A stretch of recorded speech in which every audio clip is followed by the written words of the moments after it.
I built an empire. But tonight, I don't even know if I'll eat. Funny how the world stops seeing you the moment your suit disappears. I don't have much either, but no one should go to bed believing they've been forgotten. May have just saved more than a man tonight. 6 days ago, this man closed a $2 billion acquisition from the 40th floor of a building with his name etched across the entrance in brushed steel letters. Tonight, he does not know if he will eat. His name is Marcus Kingsley, and by the time this week ends, one stranger's kindness will save the empire he built from nothing, while one member of his own family will come closer than anyone alive to tearing it apart. The woman who dropped a single dollar into his cup never looked at his face. She never knew that the man she pitied controlled more wealth than the economies of entire nations. She simply walked on, disappearing into the cold, unaware that her small act of grace would echo through boardrooms she would never set foot in. Before we go any further into this story, let us know in the comments where you're watching from. We'd love to hear from you. And don't forget to hit that subscribe button so you never miss any of our upcoming videos. Now, back to Marcus Kingsley, a man who had everything money could purchase and almost nothing that money could replace. To understand how a billionaire ended up shivering on a subway grate in downtown Atlanta, you have to go back 7 days, to a Monday morning that began like every other morning of his adult life. Marcus stood at the window of his corner office, 58 years old, dressed in a charcoal suit tailored in Milan, watching the city wake up beneath him. He had built Kingsley Dynamics from a rented garage in Macon, Georgia, into a logistics and technology empire worth $41 billion. Forbes had called him one of the most influential black businessmen in American history. His employees called him demanding. His board called him brilliant. His late wife, Renata, had called him something else entirely. A man who mistook motion for meaning, who filled every silence with another deal because silence reminded him too much of grief.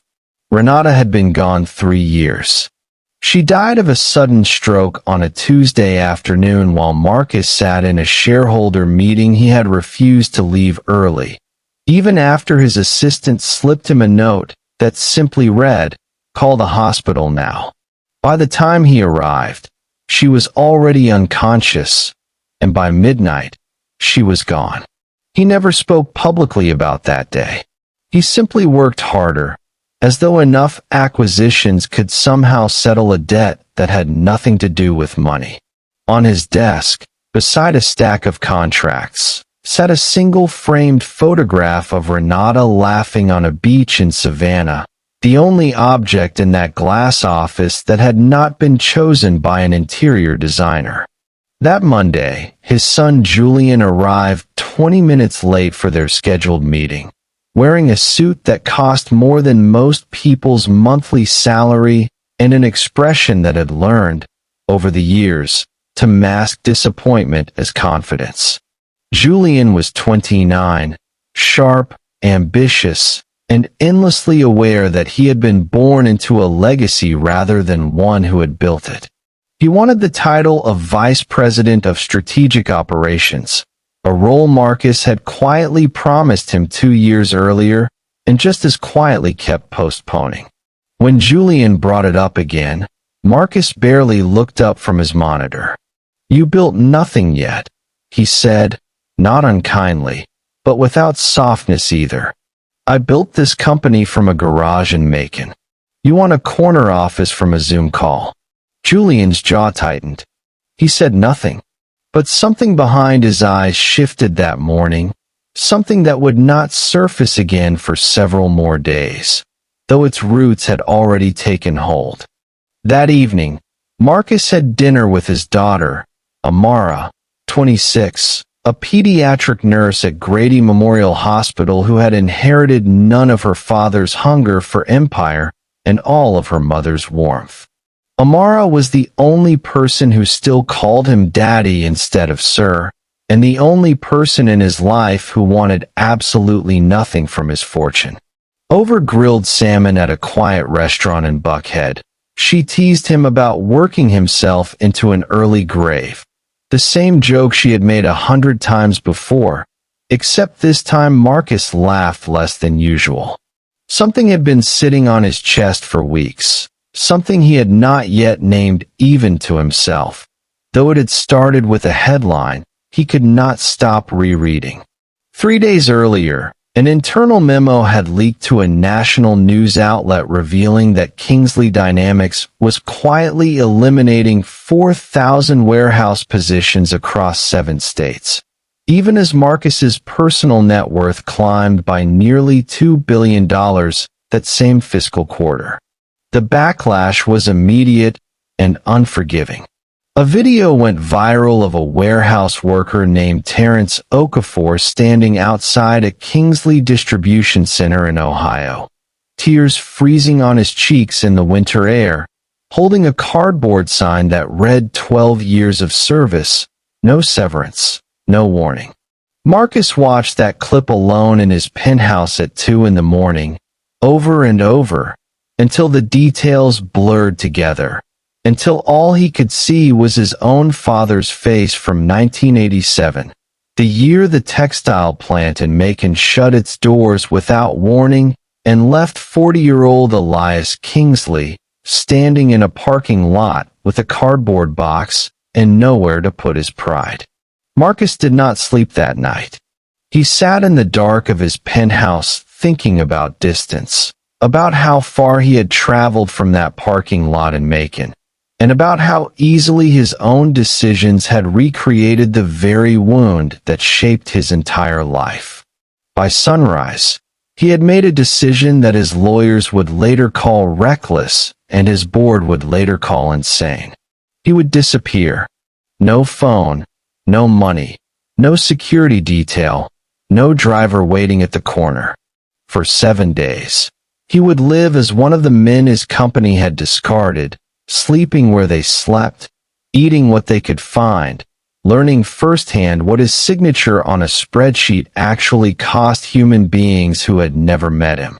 He told only one person, his chief operating officer, Diane Foster, a sharp, no-nonsense woman who had been with him for 20 years and who begged him, almost in tears, not to go through with it. Marcus hugged her once, told her to trust him, and walked out of Kingsley Tower for what would become the longest week of his life.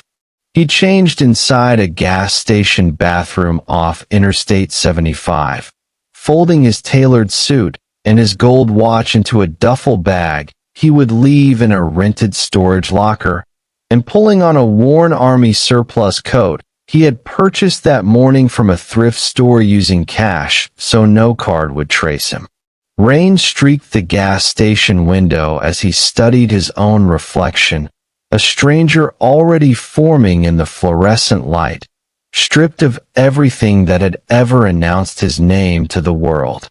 He kept one item hidden in the coat's inner lining, an old habit from decades earlier, a small folded flip phone with a single stored number, just in case, though he told himself he would not use it. His first night on the street taught him more than any boardroom ever had. He did not know the unwritten rules that govern survival after dark, which overpasses were safe, which corners belonged to someone else, how to hold his shoulders so he would not become a target for either predators or police.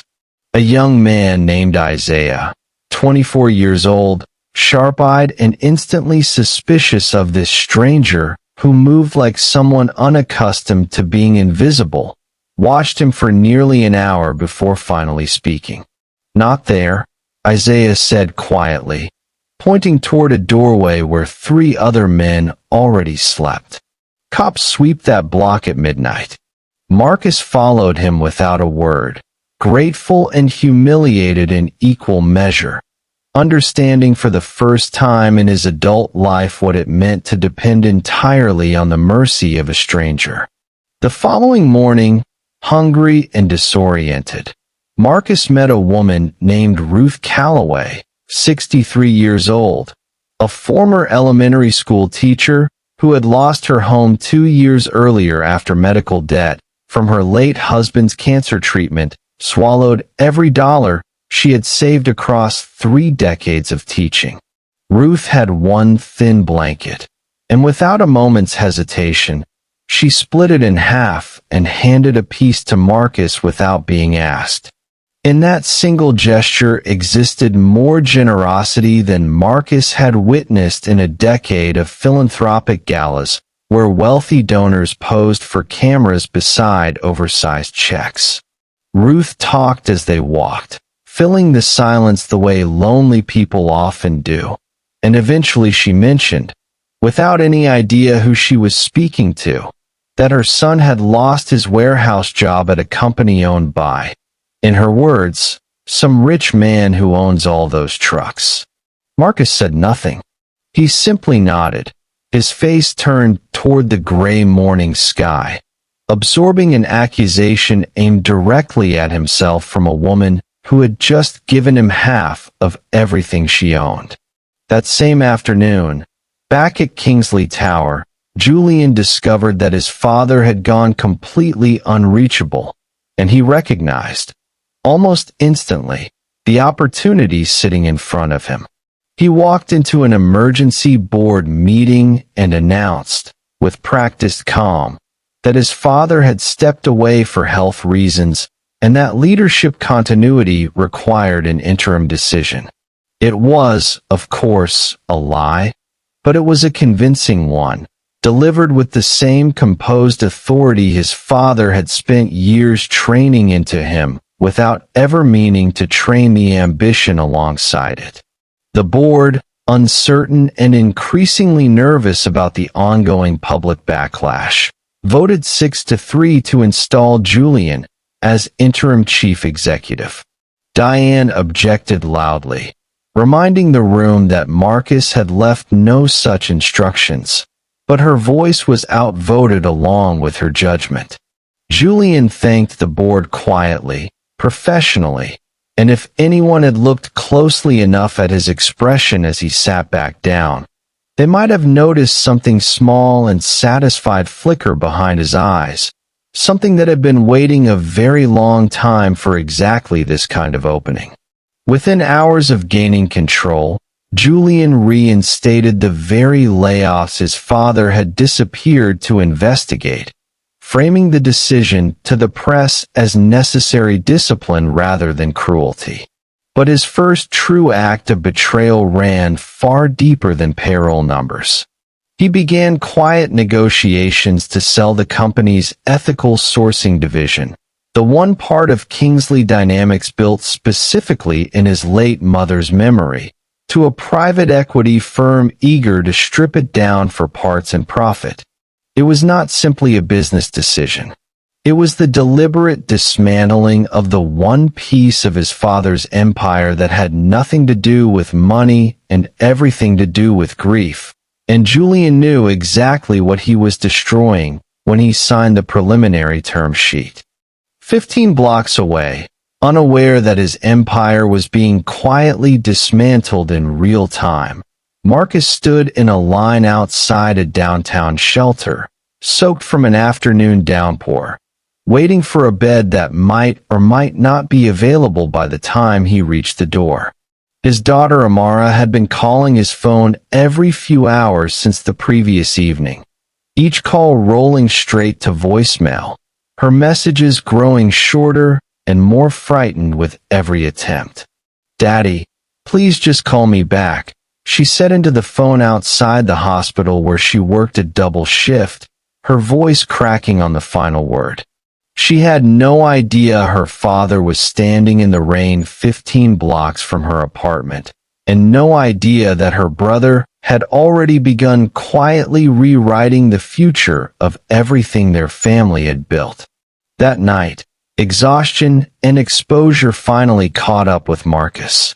A fever crept over him somewhere around midnight, his body shaking uncontrollably on a thin shelter cot, sweat soaking through the same coat that had kept him hidden for 3 days. Ruth refused to leave his side, ignoring a staff member who told her visiting hours in that section had ended. Isaiah joined her not long after, the two of them taking turns pressing a damp cloth to Marcus's forehead through the worst of the night, though neither one of them had any idea they were caring for a man whose signature alone could reshape entire industries. At some point past 3 in the morning, delirious and half-conscious, Marcus whispered a single name into the dark. Renata. Ruth did not know who Renata was.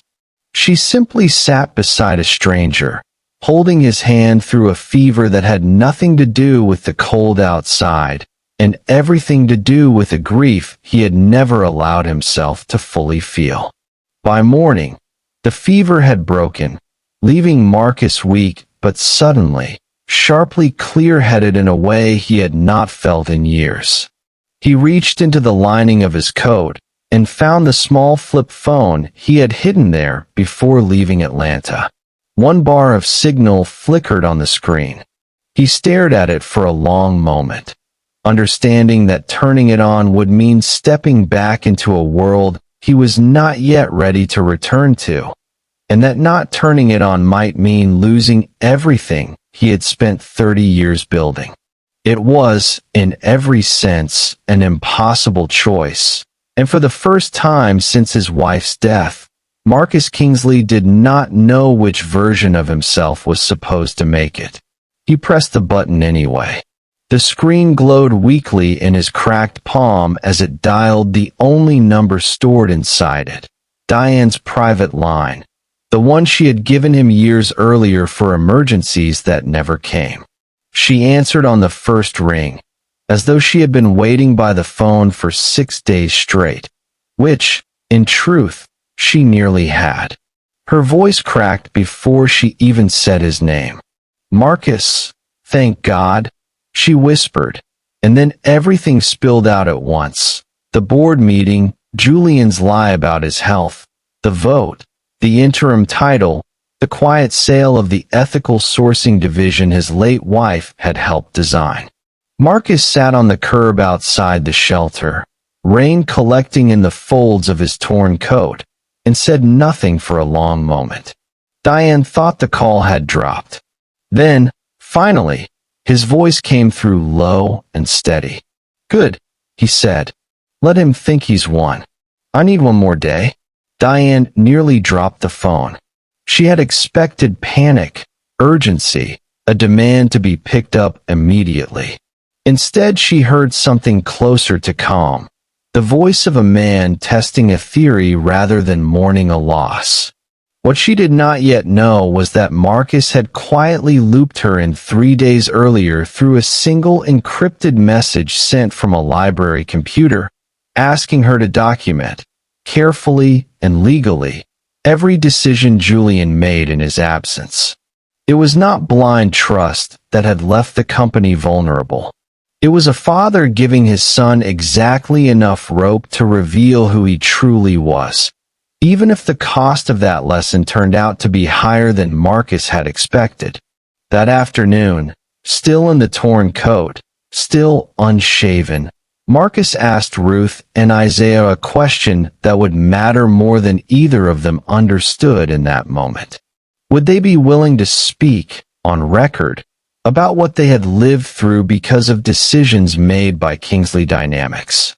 Ruth agreed without hesitation, still unaware that the man asking was the very owner of the company she was describing.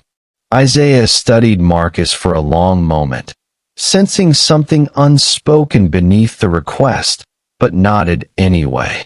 On the morning of the 7th day, Marcus walked back into Kingsley Tower unannounced, beard grown out, coat still torn, security nearly stopping him at the door before recognizing his eyes. He entered the boardroom in the middle of Julian signing the final documents to sell his mother's division. The room went silent. Julian's pen froze mid-signature, his face draining of color as his father stood in the doorway, looking nothing like the man who had left a week earlier, and somehow more powerful for it. Diane rose slowly from her seat at the far end of the table, sliding a thick folder toward the center where every board member could see it. Inside were 3 days of documented decisions, timestamps, signatures, and internal messages proving that Julian had authorized the sale of the ethical sourcing division without shareholder consent, using his father's presumed incapacity as legal cover. What looked, on the surface, like a father blindly trusting his scheming son had actually been something far more deliberate. Marcus had given Julian just enough freedom to reveal exactly who he was, painful as that lesson turned out to be. The room understood, in that single moment, that the interim chief executive had not simply overstepped his authority. He had committed fraud against his own family's legacy, believing his father would never return to see it. Julian did not deny it. He sat back in his chair, the confidence that had carried him through the week finally cracking apart in front of the same board members who had voted him into power. "You never once asked me what I wanted," he said, his voice unsteady for the first time anyone in that room had ever heard.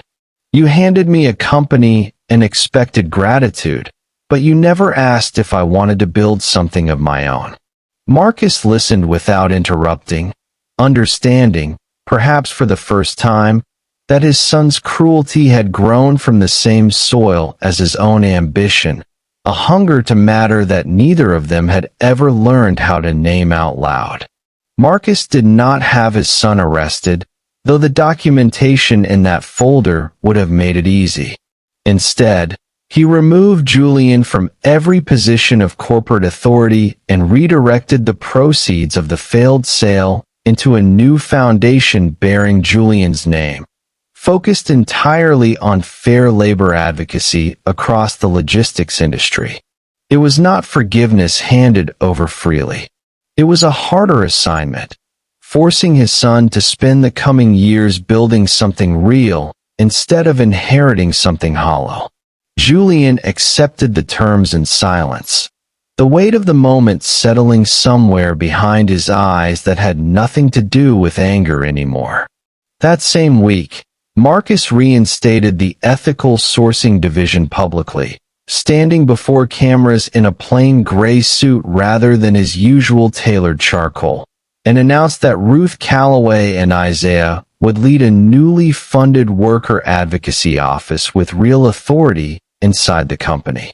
Ruth's expression shifted from confusion to disbelief as she recognized the man standing at the podium, the same stranger she had nursed through fever only days earlier. She asked him quietly, afterward, why he never told her who he was. "Because I needed to know," he said, "if you would still help me even when I had nothing to offer you in return." That evening, Marcus sat across from Amara for the first time since his disappearance, and for the first time in 3 years, he allowed himself to speak about her mother without changing the subject. He told her about the fever, about Ruth's blanket, about the version of himself he had found underneath the coat and the cold. Amara listened, tears gathering but never falling, finally understanding the depth of the grief her father had carried silently since the day he refused to leave that shareholder meeting. 1 year later, Marcus returned to that same shelter unannounced, wearing an ordinary coat, no cameras following him, no assistants trailing behind. Isaiah now ran a job placement program out of that very building, quietly funded by Kingsley Dynamics.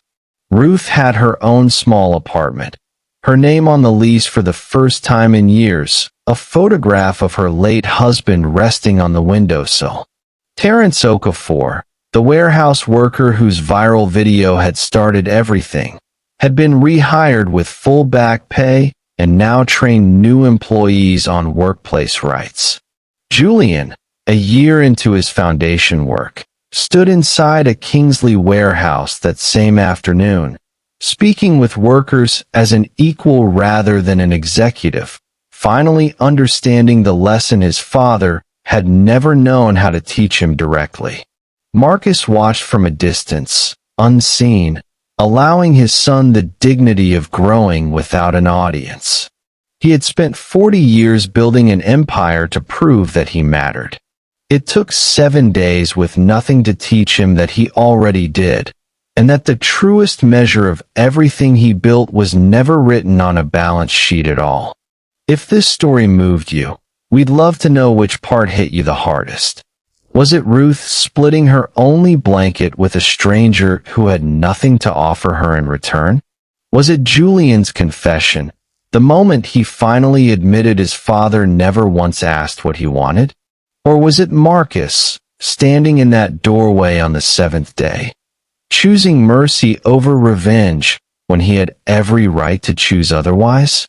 Tell us in the comments below, and while you're there, let us know where in the world you're watching from tonight. If you believe that true wealth is measured by character rather than currency, give this video a thumbs up and share it with someone who needs a reminder of that today. And if you haven't already, subscribe and turn on notifications, because we bring you a brand new story just like this one every single week. Stories about family, forgiveness, and the quiet moments that define who we really are underneath everything we've built. Thank you for watching until the very end. We'll see you in the next one.